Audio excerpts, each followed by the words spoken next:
Alright, here we're doing problem 56.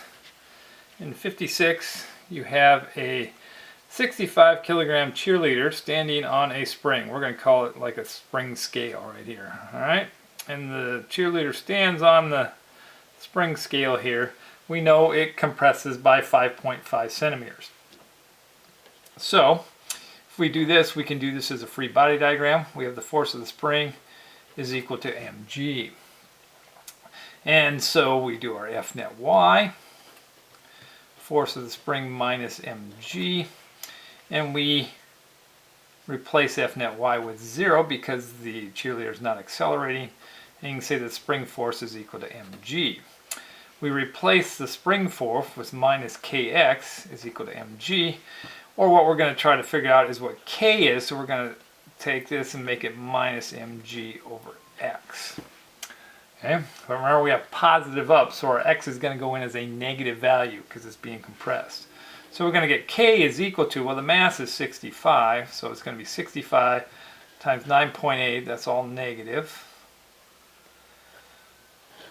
all over negative 5.5 centimeters, but we're going to convert that to meters, so that becomes 0.055 meters.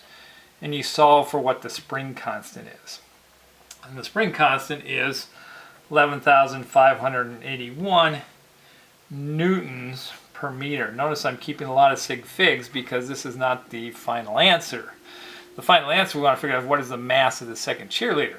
So in the second case, same thing, except instead of just having one cheerleader, we have a cheerleader standing on a cheerleader, all on top of the spring.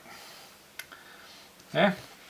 Now the same thing has to match. We have our spring force, but now we have two forces going down, M1 and M2. And so our F net y becomes equal to Fs minus M1g minus M2g. And this has to be equal to 0. Or we can say that the spring force is equal to M1g plus M2g, if I move those to the other side of the equation.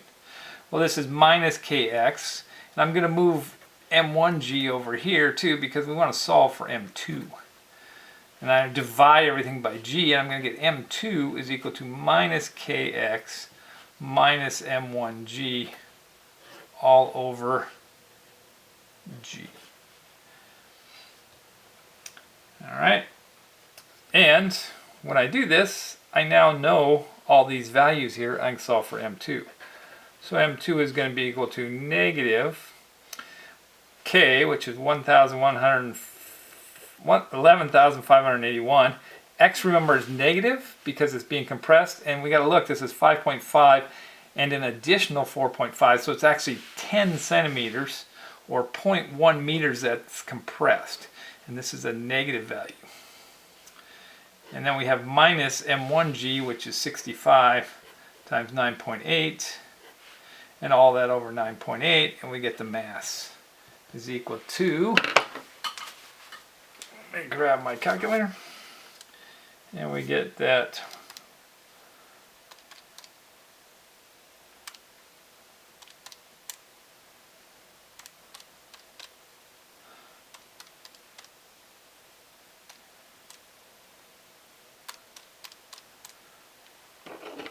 the mass of the second cheerleader is 53 kilograms. And that's our final answer.